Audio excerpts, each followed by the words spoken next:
nós vamos seguir esse livro que está aí. O autor do livro é um cara gente boa, bacana.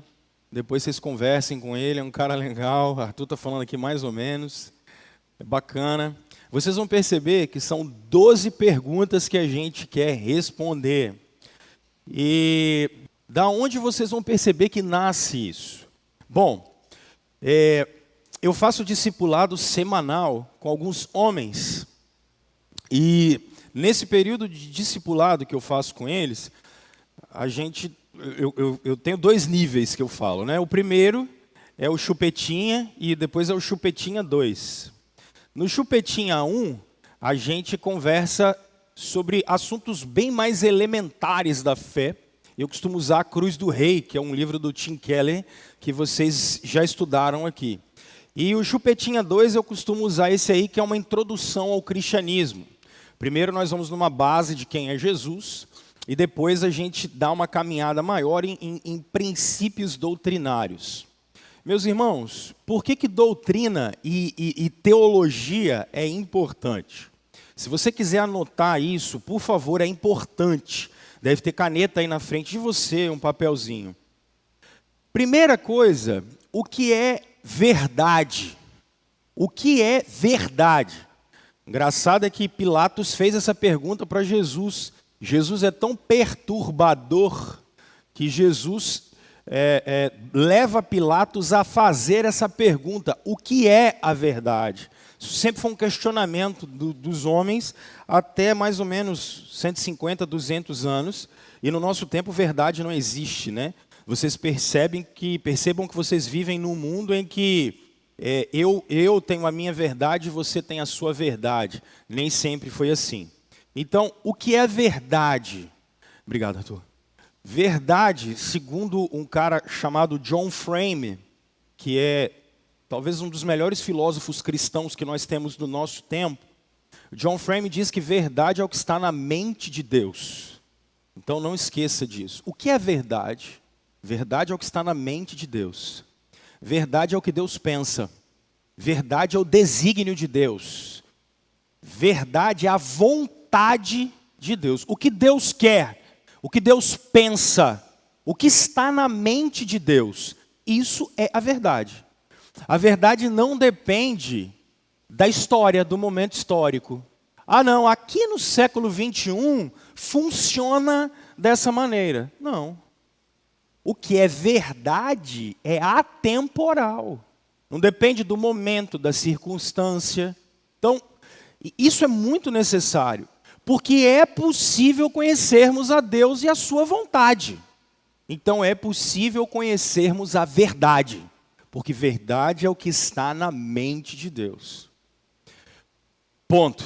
Segundo princípio muito importante para a gente trabalhar aqui, você pode perguntar assim: teologia não é necessário.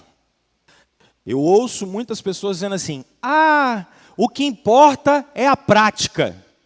A teologia não importa. Dogma não é importante. Doutrina não é importante. E aqui eu estou fazendo estou me apropriando de um conceito do Herman Bavinck, quando Bavinck trabalha dogma e doutrina como sendo basicamente a mesma coisa. Não, esse negócio de saber doutrina, isso não importa. O que importa é a prática. E aí tem alguns que ainda vão citar o apóstolo Paulo dizendo a letra... Oh, meu Deus. Mas o Espírito vivifica. Aí o cara ainda fala assim, estamos debaixo da graça. Então doutrina não importa. Mentira. Por quê? Primeiro, porque o Paulo está citando Moisés. E o que o Paulo está dizendo? Moisés mata. Por quê? Porque quando você olha para a lei de Deus, e a lei de Deus, vamos lá. Já decoraram os 10 mandamentos? Não, né? Porque é coisa de católico, não é assim?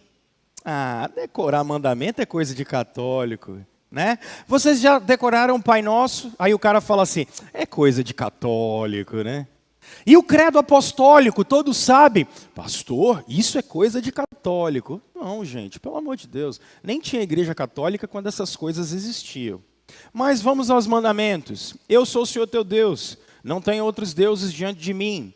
Segundo, não façam imagem para você. E aí, sucessivamente, quando honra o nome do Senhor, não use o nome do Senhor em vão, santifique o nome do Senhor, honrar pai e mãe, não matar, não roubar, não furtar, não adulterar, não cobiçar.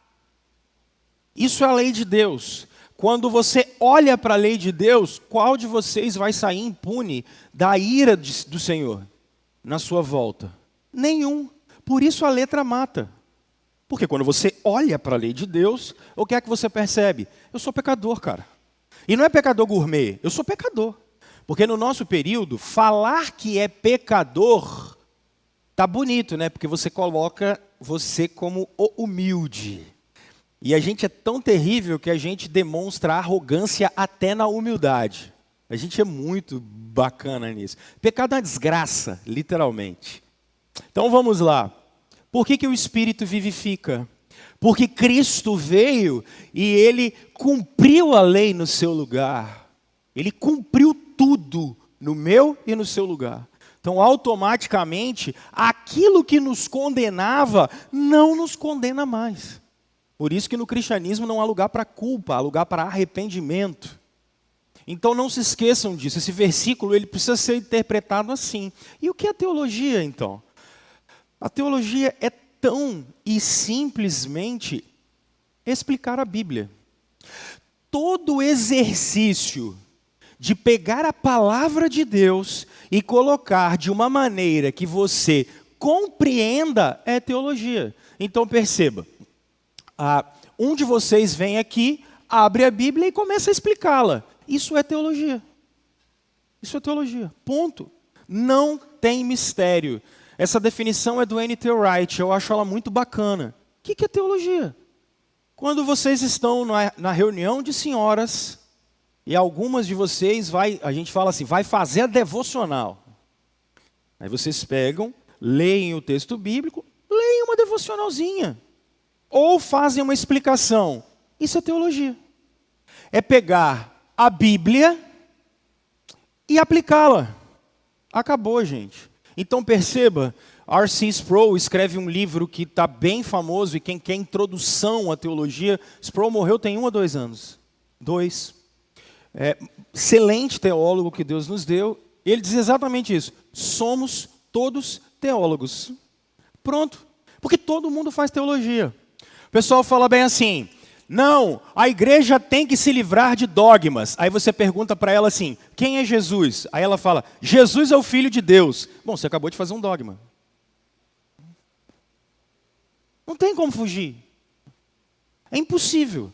Então, todo mundo faz teologia o tempo todo.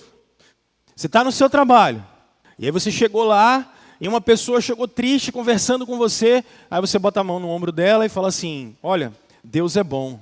Você acabou de fazer teologia. Então, a gente precisa se aprofundar um pouquinho mais para poder entender que essa diferenciação que foi feita está errada.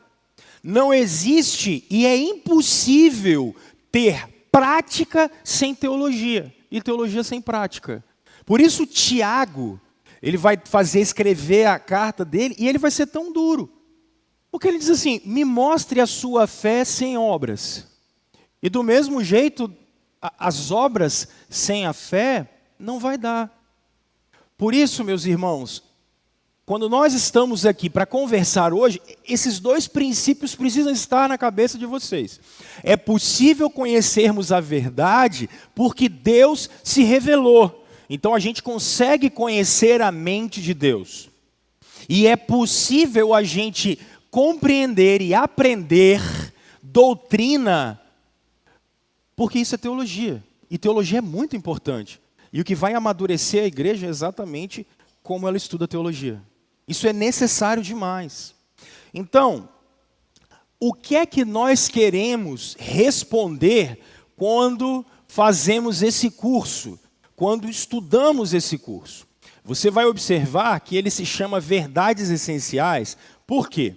Porque nós queremos responder basicamente 4 perguntas aqui. A primeira pergunta é, de onde eu vim? Essa é a primeira pergunta que a gente quer responder. De onde eu vim? Percebam que historicamente sempre foi assim. Primeira coisa, e a primeira pergunta que os seres humanos sempre se fizeram é: de onde eu vim? De onde eu vim? De onde? De onde nós viemos? Alguns de vocês podem talvez não se perguntar, mas todas as sociedades sempre se fizeram essa pergunta. Então vamos lá. Eu estava dando esse curso essa semana, conversando com um irmão, e há algum tempo a gente vinha falando sobre isso. Então quero que vocês percebam o seguinte: se você fosse uma criança lá no Império Macedônio, nem era Império Macedônio ainda, lá nos gregos, mais 800 anos antes de Cristo, como é que seu pai ia explicar de onde você veio? Seu pai ia te explicar mais ou menos assim: olha, meu filho, no princípio era um Deus chamado Caos. E Caos é queda. Então a gente caía, não existia nada. Só tinha caos, era tudo escuro, era um breu. Mas aí depois houve uma mudança. Porque essa mudança trata-se, por exemplo, haviam outros deuses, por exemplo, Zeus, o pai de todos. E aí tudo isso foi criado a partir de um ato dele, que criou uns caras chamados titãs, e os titãs vieram e criaram a gente. Percebe? Isso era uma história muito comum que se tinha. E assim sucessivamente. Sempre foi assim. Se você fosse um menino hebreu de 5 séculos antes de Cristo, como é que você ia explicar de onde a gente veio? O seu pai, provavelmente, sempre o pai, ele ia dizer para você assim: no princípio, Elohim criou os céus e a terra. Ele já começa a mudar. Ele já muda completamente. Você já vê que tem uma alteração aqui. Naquilo lá atrás, que eram vários deuses, aí você pode olhar em tantas culturas, aqui só tem um, Elohim. Ele criou os céus e a terra. Rômulo, por que você está dizendo isso? Eu tenho que ser mais objetivo, não tenho tempo para ficar trabalhando isso mais. Bom, se vocês observarem, de 200 anos para cá isso mudou. Mudou. Mas por quê? De 200 anos para cá, a gente aprendeu uma coisa que eu sempre costumo falar com vocês. Rapaz, no princípio não tinha nada. Como tudo começou? Não tinha nada. E aí o que aconteceu com nada? Nada explodiu. Nada explodiu. É isso mesmo.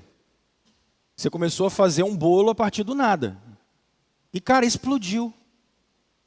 E como explodiu, formou tudo. Nada. O que eu tinha? Nada. E aí, a partir de um pouco de nada, o que a gente fez? Formou tudo. Isso é o Stephen Hawking, aquele cientista que morreu há alguns anos. Ele diz que o universo se autocriou. Na teoria de tudo, ele diz que o universo se autocriou. A gente apareceu da onde? Do nada. Não dá para explicar muito bem, não, mas é do nada. E aí o que aconteceu com nada que explodiu? Nada que explodiu, rapaz, demorou muito tempo. Nada explodindo, já começa com a loucura. Nada explodiu, beleza. Quando nada explodiu, demorou muito tempo, mas não só muito tempo, porque afinal de contas vocês observam isso todos os dias na casa de vocês. Por exemplo, você chegou em casa, agora você acordou às 8h45, sabia que a gente estaria aqui às 9h, então o que você fez? Você arrumou a cama? Não, é fato. Vai arrumar depois, mas fique muito tranquilo. Daqui a 3 horas ela vai estar arrumada.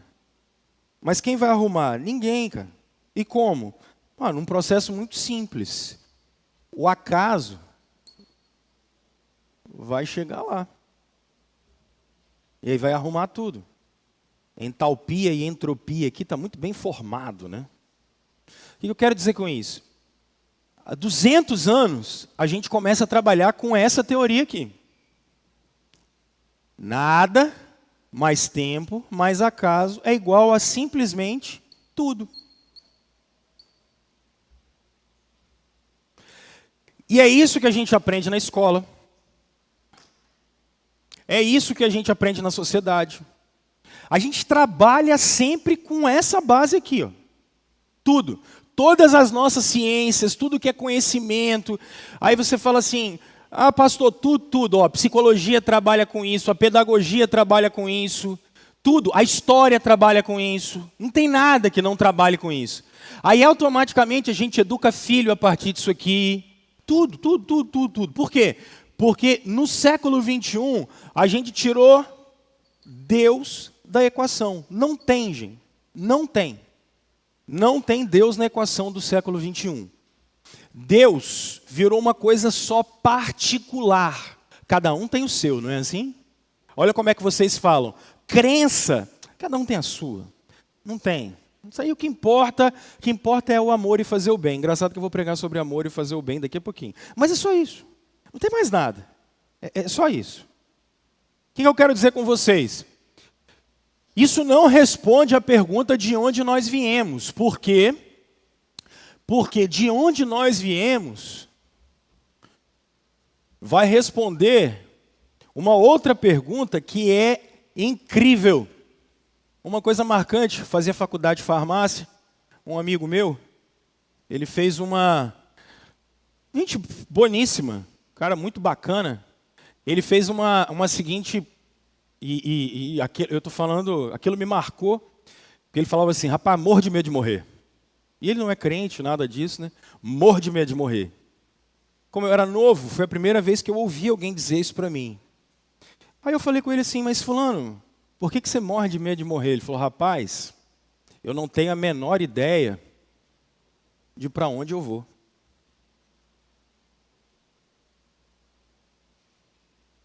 Isso é algo que é perturbador. Para onde eu vou? Para que lugar eu vou? Qual é o meu destino? Quando terminar isso tudo aqui, eu vou para onde? Todo mundo se pergunta isso. Percebam que qual é o problema da gente hoje em dia? A vida é só desejo, a vida é só prazer. A gente não consegue observar que existe alguma coisa fora daqui. E o que existe fora daqui? As pessoas não sabem. Elas não têm a menor ideia. Então, para onde nós vamos? Isso é uma pergunta que a gente precisa resolver. A gente precisa conversar sobre ela. Como é que vocês vão consolar as pessoas e às vezes serem consolados? Porque é muito normal a gente morrer de medo da morte, né? Eu vou morrer, quem vai cuidar dos meus filhos? Eu vou morrer, quem vai ficar com isso tudo aqui? Eu vou morrer, minha mulher vai casar de novo, eu vou morrer e eu não vou ver a Copa do Mundo. O que vai acontecer? É mais ou menos assim. Se bem que essa semana era bom ter morrido, né? Para não ver o Flamengo ser campeão. Mas tá bom, acontece. O que eu posso fazer, né? Rapaz, e o Vasco rebaixado.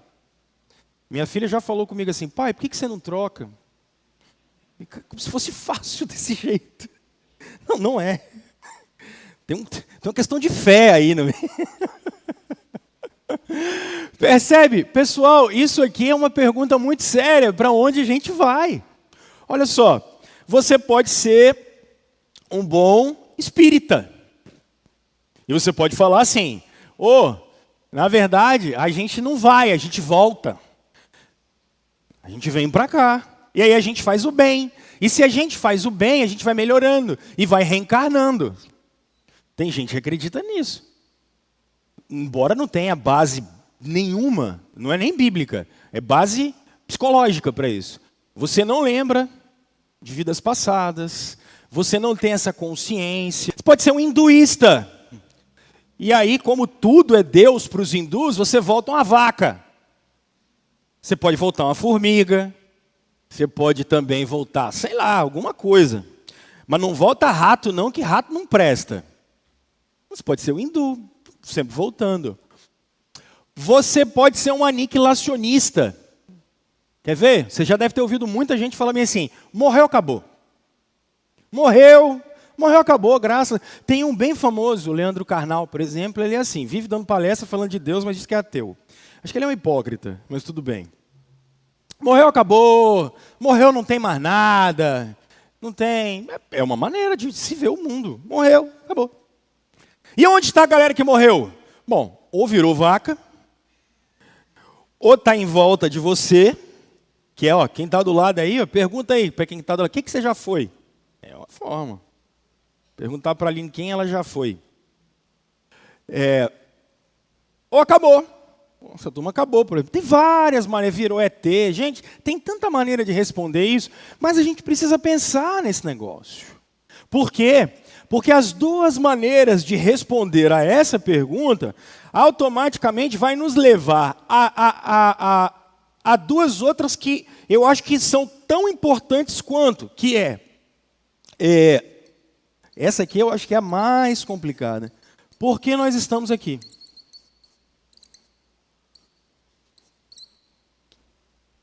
Resumo, o que você está fazendo aqui, meu filho?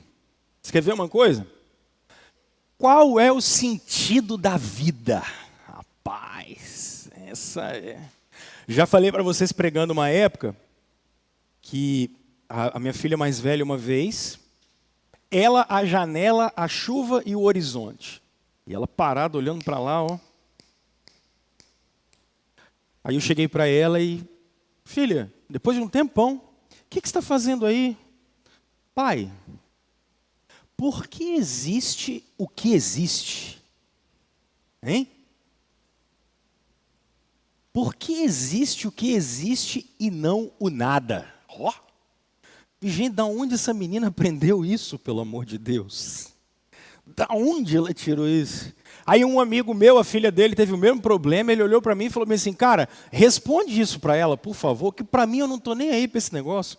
Eu acordei de manhã, eu fui trabalhar, eu voltei para casa e o negócio está resolvido. Mas, vocês, por exemplo, vivem com problemas assim, com quem eu tenho que casar? Percebe? Olha que doideira, velho. Com quem eu tenho que casar? Normalmente a gente quer vir uma vozinha do céu, que vai dizer com quem eu tenho que casar. Mas tem outras perguntas que são assim, olha que doideira. Qual profissão eu tenho que seguir? Olha, qual é a minha profissão? Vocês perguntam assim, estou no lugar certo? Era isso que eu deveria fazer? O que eu deveria fazer nessa situação?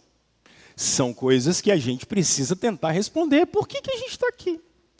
Agora vem a pior. Essa para mim é a pior. Essa que eu já perdi mais noite de sono com ela, não perco mais, porque eu já cresci. Porque o mundo está assim. Essa aqui é punk. Sabe como é que vocês aprenderam essa aqui? Se Deus é bom, por que existe o mal? Eita lasqueira! Se Deus é todo poderoso, por que Ele não acabou com o mal, meu Deus do céu? Agora vem uma pior. Se Deus é bom e Ele já sabe de tudo, essa aqui é a melhor de todas. Por que Ele deixou Adão comer a parada? Por que, cara? Mas aí isso piora, porque, por exemplo, vocês acordaram hoje pela manhã e devem ter visto N notícias ruins. Ou ontem, e a gente está acompanhando isso o tempo todo. A pergunta que a gente tem sempre que se fazer é essa. O problema do mal, ele bate muito na gente, né? Por que tem o mal? Por que o mal existe? Por que o mundo tem tanta coisa ruim? Por que isso acontece? Então, a pergunta que a gente precisa se fazer é, por que o mundo está desse jeito? Basicamente, é isso que a gente vai responder nessas próximas semanas conversando juntos. Nós vamos conversar sobre basicamente isso. Como? Como é que nós vamos conversar? Anotaram? Vou apagar. Como é que a gente vai conversar sobre isso? Abra sua Bíblia, por favor. Em Gênesis, no capítulo 1, já no primeiro versículo. E aí eu já falo para vocês que nós vamos conversar sobre só um período bíblico, de Gênesis a Apocalipse. O curso é só sobre isso.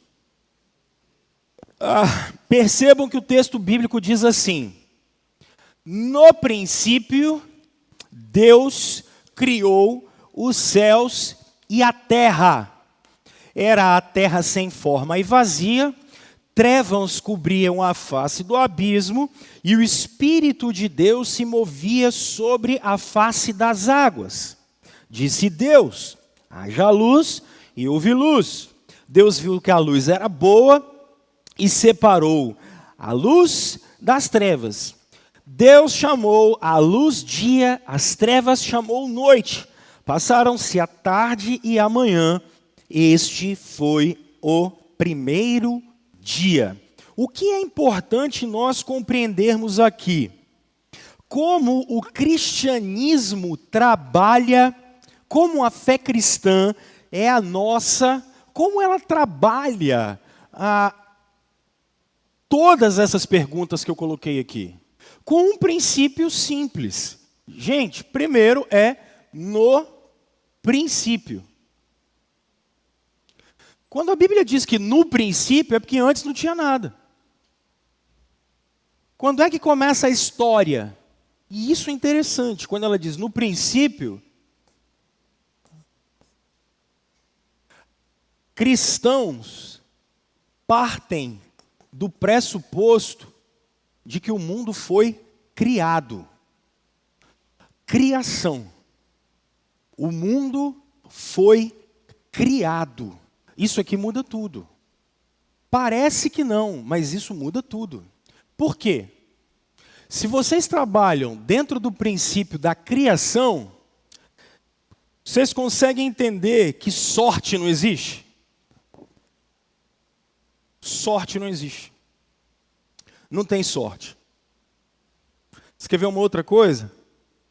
Acaso, como a gente trabalha, não existe. Porque aqui vem mais uma situação interessante.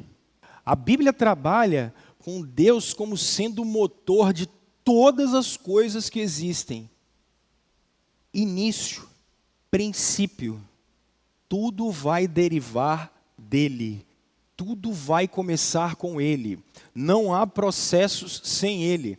Não tem como tirar ele do mundo. Não tem como tirar ele das nossas vidas. Não tem como tirar ele da ação que está acontecendo exatamente agora. Não dá.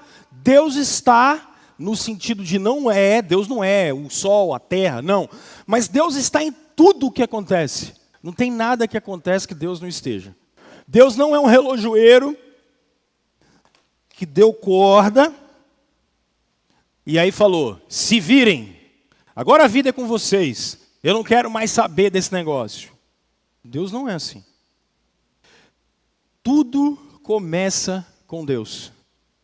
O cristianismo trabalha com isso. Agora vamos ao verso 31 do capítulo 1. Porque o que eu quero que vocês percebam é que Deus vai fazer isso tudo num tempo.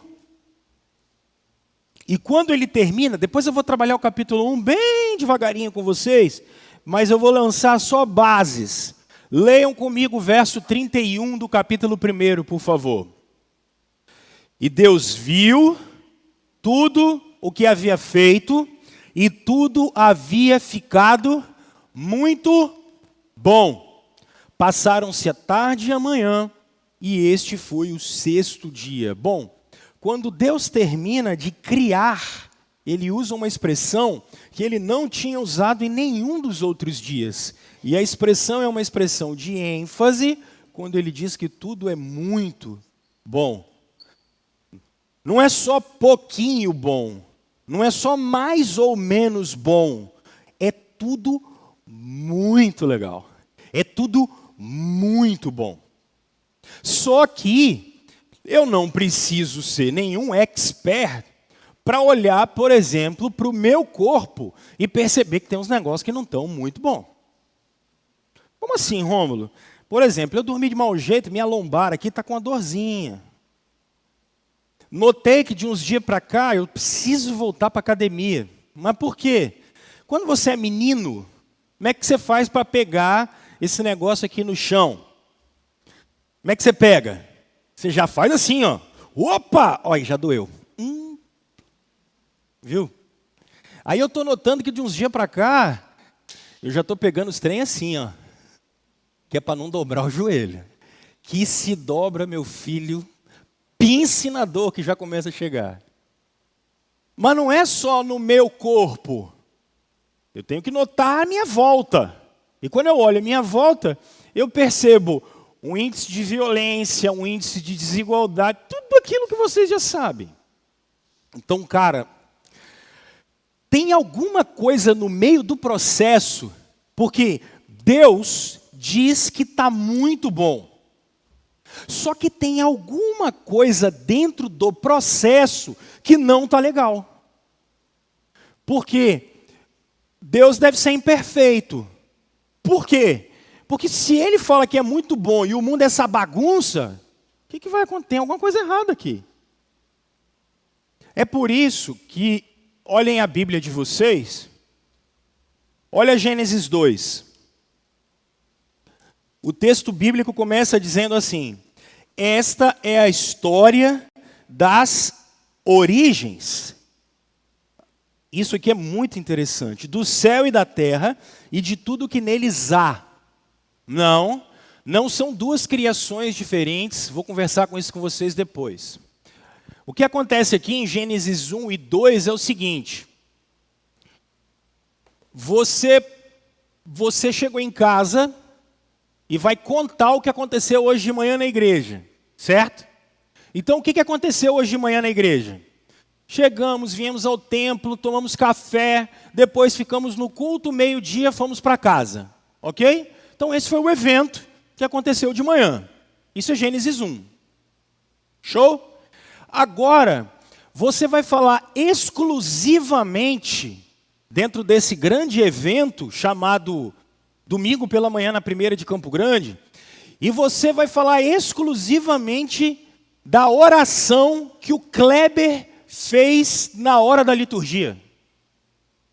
Está dentro desse grande evento, só que você falou só daquilo ali.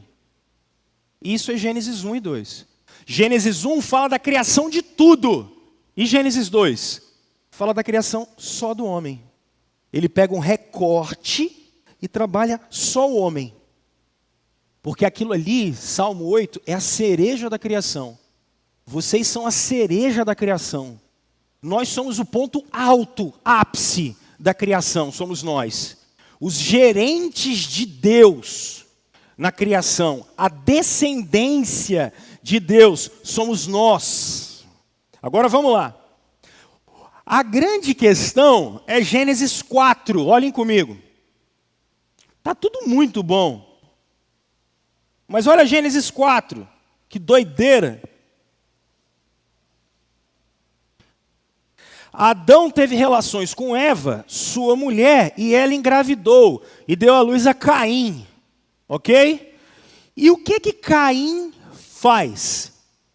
Verso 8. Disse, porém, Caim a seu irmão Abel: vamos para o campo. Quando estavam lá, Caim atacou seu irmão Abel e o matou. Então o Senhor perguntou a Caim: onde está seu irmão Abel? Respondeu ele: não sei. Sou eu responsável pelo meu irmão? Disse o Senhor: o que foi que você fez? Escute, da terra o sangue do seu irmão está clamando. Tramou um homicídio, fez um homicídio, ainda tentou esconder todos os agravantes. Quem quiser ser o advogado de Caim aí, fale, mas é impossível, não rola, não dá. Alguma coisa que estava muito boa tem um problema muito sério, já começa com o homicídio dentro de casa. E ali você continua, observe em Gênesis capítulo 5, já conversei com vocês várias vezes. Gênesis capítulo 5. Percebam, olha o verso 5. Viveu ao todo 930 anos e morreu. Esse é o Adão. Verso 8, 7. viveu ao todo 912 anos e morreu. Verso 11, que é Enos, viveu ao todo 905 anos e morreu. Verso 14, Cainã, viveu ao todo 910 anos e morreu. Verso 17, Jared, viveu ao todo 895 anos e morreu. Percebem? Ó 20, verso 20.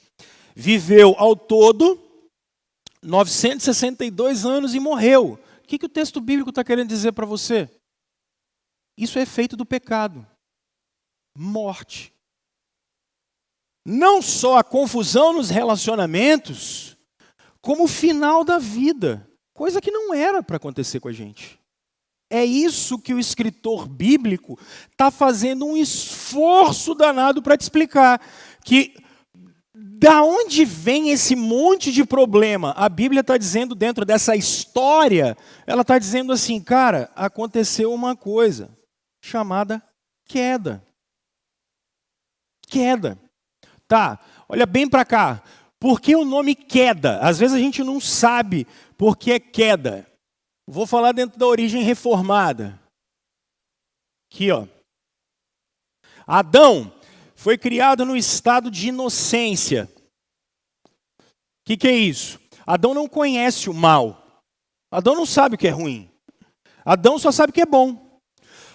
Quando ele desobedece, ele cai do estado de inocência para o estado da queda. Adão agora conhece o mal, ele pratica o mal. E aí a reforma trabalha o seguinte: quem encontrou Cristo Jesus, essa pessoa está no estado da graça. O que é isso? Significa que você, aquela expressão de Lutero, você é ao mesmo tempo pecador, mas você ao mesmo tempo é santo e justificado. Quem está em Cristo está aqui, ó, graça. Agora, quando Jesus voltar, essa galera vai continuar no estado da queda, quem não está em Cristo ainda. E a igreja de Jesus, a igreja triunfante, gloriosa, ela vai estar no estado de glória. E os nossos irmãos que morreram já estão aqui, ó. E nós ainda estamos aqui. Então, queda para o cristianismo é o estado do homem, o estado de pecaminosidade. O homem cai. E uma vez que o homem cai, o que eu quero dizer? O que a Bíblia faz um esforço danado para mostrar para vocês? De onde vêm os problemas do mundo? Não é da relação de patrão e empregado, que é uma relação de opressão. Não, não é da alienação parental da criança, quando ela é pequena. Não. Não é porque meu avô era ruim. Não. Não é porque a nossa formação social é de índio, negro, branco, azul, cor-de-rosa, quilombola e assim vai. E aí gerou essa confusão desse caldo cultural brasileiro. Não. O problema dos seres humanos é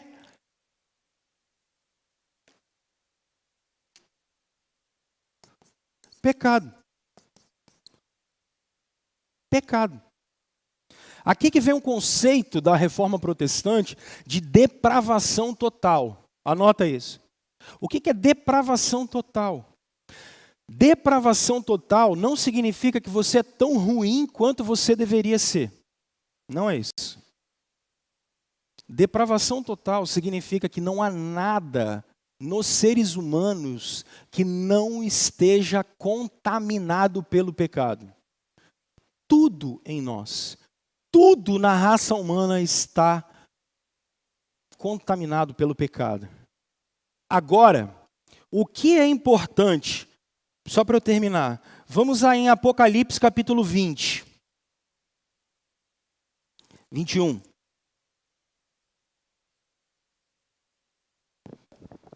Apocalipse capítulo 21.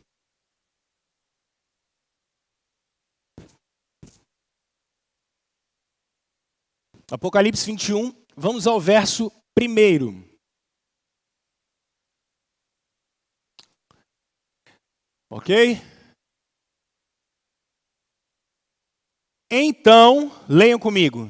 Então, vi novos céus e nova terra, pois o primeiro céu e a primeira terra tinham passados. Opa, peraí. Aqui a gente começou como? No princípio, Deus criou o quê? Céus e a terra. Mas me parece que o escritor bíblico, vulgo Espírito Santo, ele narra uma história mostrando que esse céu e essa terra, eles sofreram uma intervenção de um parasita, um Covid-19, chamado pecado, que mata. Só que no final da história, percebam que nos últimos 2 capítulos bíblicos, Deus está falando de uma restauração. Deus está falando de uma restauração completa. Novo céu e nova terra. Então, ele gasta 2 capítulos para falar disso. Gênesis 1 e 2. Ele gasta 1 capítulo para falar disso. Gênesis 3. E essa restauração, ele vai usar mais 2 capítulos. Gênesis 21, Apocalipse 21 e Apocalipse 22. Quando ele vai falar, tem um novo céu, uma nova terra. O que é isso, gente? Isso é a história de Deus. Preste atenção para cá. Aqui, Deus criou, começou. Deus criou Gênesis 1 e Gênesis 2. O problema é que algum tempo depois, o homem cai. Gênesis 3. Quando a gente chega aqui no final, Apocalipse 21 e 22, você tem um novo céu e uma nova terra. Dentro deste meio aqui, e a gente está aqui, ó, por exemplo, nós estamos aqui em 2021, dentro desse meio aqui, o que é que está acontecendo, gente? Aqui está acontecendo um processo chamado salvação, ou um processo chamado redenção. De Gênesis 4 até Apocalipse 20, o que é que Deus está fazendo? Salvando, restaurando a humanidade, resgatando a sua criação. Gênesis 4 vai falar que os efeitos do pecado, e até Apocalipse 20, Deus está narrando um grande drama de como ele está resgatando a sua criação. É isso que a história bíblica é. Quando você lê, por exemplo, você tem que se situar nisso. Aonde você está nesse exato momento? E o que Deus está fazendo nesse exato momento? Resgatando a sua criação para a glória dele. É dessa história que vocês fazem parte. É isso que a Bíblia trabalha. Então, eu vou ler o Isaías. O que o Isaías está fazendo? O Isaías está anunciando que Deus criou, que a gente pecou, mas que Deus está resgatando. É sempre isso. Agora, vamos ao texto máximo para eu terminar aqui, que é Gênesis 3,15. Esse vocês não podem perder de vista. Gênesis 3, verso 15. Depois do pecado, o que é que Deus diz para a serpente, para Satanás? Deus diz: porei inimizade entre você e a mulher, entre a sua descendência e o descendente dela. Este, ou seja, o descendente dela, o descendente da mulher, lhe ferirá a cabeça. E você, Satanás, ferirá o calcanhar do filho da mulher. Vocês já sabem onde a gente vai chegar aqui, não é? Quem é o filho da mulher? Quem é? Cristo, Jesus. Ele é o filho da mulher. Ele é o filho de Maria. Ele é o descendente da mulher. E o que esse descendente da mulher vai fazer? Ele vai acabar com a descendência de Satanás. Ele vai acabar com o mal, ele vai acabar, a gente está estudando aqui, com essa Babilônia que existe. Ou seja, a história do mundo é sobre como Deus veio retomar o seu reino. É como Deus veio restabelecer o seu reino. Através de quem? Jesus. Olha Gálatas 4:4, para isso ficar bem claro. Gálatas 4:4.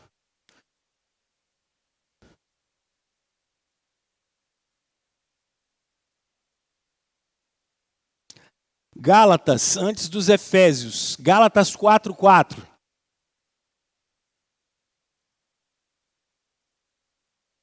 Vamos lá? Mas quando chegou, o que chegou? A plenitude do tempo, pleroma. Quando chegou o ápice da vontade de Deus, o período em que Deus resolveu agir. O ápice, o que aconteceu? Deus enviou seu filho, nascido de mulher, nascido debaixo da lei, a fim de redimir os que estavam debaixo da lei, para que recebêssemos a adoção de filhos. Qual é o ápice da história? Jesus. A encarnação do Verbo de Deus. Esse processo inteiro Antigo Testamento, o mundo é preparado para a chegada de Jesus. Jesus chegou. E agora, pastor Rômulo, agora a gente está vivendo debaixo do governo de Jesus. Esperando o quê? A volta dele. É isso. Esse curso vai trabalhar isso. Então, nós vamos trabalhar esses 3 passos aqui, ó. Vou pagar. Criação, queda e Jesus.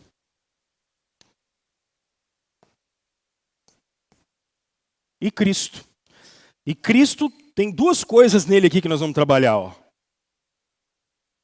A redenção e a nova criação. Quando eu for trabalhar com vocês o livro de Apocalipse. É isso. Criação, queda e Cristo. Como Jesus está redimindo tudo. E como Jesus trará um novo céu e uma nova terra. O Rei trará um novo céu e uma nova terra. Criação, queda e Cristo. É isso. Ok?